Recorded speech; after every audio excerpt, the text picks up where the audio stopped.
When I say that, it's not about the weather. It's about the goodness of God, each and every day. Our message today is out of Judges chapter 16, starting in verse 4. That's Judges chapter 16, verse 4. You know the story, you've heard it all. But you don't know it this way. Judges chapter 16, starting in verse 4. It's about Samson and Delilah. Okay, and it came to pass afterward that he, Samson, loved a woman in the valley of Sorek, whose name was Delilah. Doesn't really matter what her name is.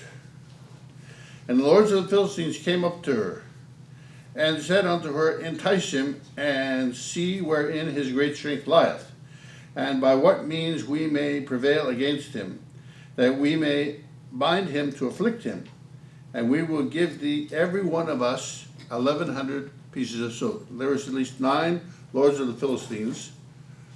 That's 9,900 pieces of silver. To give you an idea, usually made about a denarius in on a day, so 9,900 pieces of silver would be like about at least 900 years worth of income. So it's like you don't have to really worry about where the money's coming from. So she had a real positive incentive to figure out what they were asking for. Now, why did they want to get rid of Samson? Because he'd already destroyed over 1,000 Philistines in one day, killing them with the jawbone of an ass. And he was just a regular pain in the neck for the Philistines. So they wanted to know how to get the best of him. They knew he had fantastic strength, but how do you get rid of a guy like that? Now, obviously, the fact that she listened to him showed how much love she had for Samson. She loved the money more, whatever she loved him for. And so we're told that he loves her and she loves the money. I've met men and women like that. So we'll give you every one of us 1,100 pieces of silver. And Delilah said to Samson, tell me, I pray thee, wherein thy great strength lieth, and wherewith thou mightest be bound to afflict thee. Now, I got to stop there for a minute. So why are we looking at this story? Well, we know the story, we know the message, but this comes at it from a different way. How is it relevant to us? It's relevant in this sense. There are times we come across something and we just say in our minds, I got to have that. Sometimes it's a car. Sometimes it's a house. Sometimes it's a particular person. It's like, I gotta have them. It happens to men and women. Like, gotta have them. And so it doesn't really matter. Those things come into our lives and it's like, we know that it's not from God because it's strictly in the flesh. You're not thinking about God. You're not asking God about getting it for you. You're not asking for God for help. It's like, I gotta have it. Gotta have it. And Samson's clearly on the wrong track because he's got to know this woman does not love him. Why? When you love someone, you know whether the love's coming back.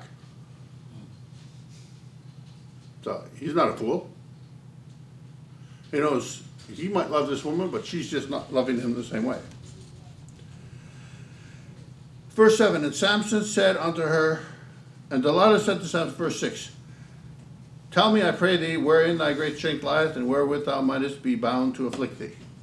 Why would someone that you're with, someone that you love, ask you, how can we tie you up, and how can we hurt you? Well, even getting the kiki stuff apart. So, how can we bind you and how can we hurt you? Verse 7, and Samson said unto her, if they bind me with 7 green withs, or like vines, that were never dried, then will I be weak and be as another man. Then the lords of the Philistines brought up to her 7 green withs which had not been dried, and she bound him with them. How can you be asleep and not know you're getting tied up? I don't know. That's new to me. Verse 9, now there were men laying in wait, abiding with her in the chamber, right in the bed room, right in the bedroom. She's got these men hidden. Crazy. There's something just wrong about that. You know? There's something just wrong about that.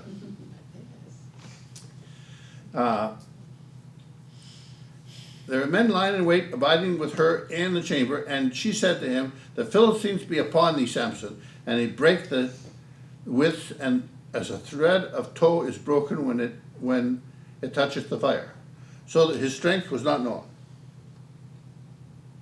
So he busted and obviously beat these guys up, threw them out, whatever, right?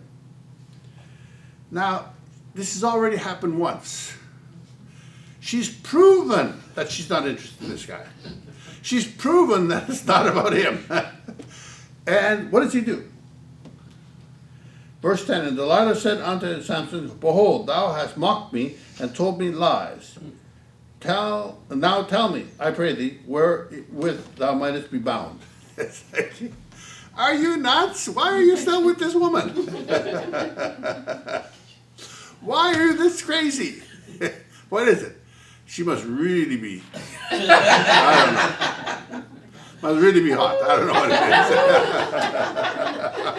it is. He obviously knows who she is. So what is going on here? You got to figure out what is going on. Why is he sticking with her? She knows that he's going to stick with her. At least she's betting the ranch on it. 5,500 pieces of silver. She's betting on this deal. And he said to her, if they bind me fast with new ropes that never were occupied, then will I be weak and be as another man. Verse 12, Delilah then took new ropes and bound him therewith, and said unto him, the Philistines be upon thee, Samson. And there were liars in wait, abiding in the chamber, right in the bedroom, and he brake them off, his arms like a thread. So she proved the first time. Now she's proven it the second time. And he's still playing with this. But this is a cautionary tale. When we play with things we shouldn't be playing with, sooner or later it's going to get us. Because we basically know the rest of the story. Verse 13. Judges chapter 16, verse 13. And Delilah said unto Samson, hitherto thou hast mocked me, and told me lies. Tell me wherewith thou mightest be bound. She hasn't been lying to him. She's been taking him for a ride. And he said to her, if thou weavest the 7 locks of my head with the web, or with the what you weave with. And she fastened it with the pin, and said to him, the Philistines be upon thee, Samson. And he awaked out of his sleep, and went away with the pin of the beam, and with the web, with the loom for weaving. Now, these 3 times she's hidden men in the bedroom. Now, I don't know how you can hide men in a bedroom and just really keep it secret.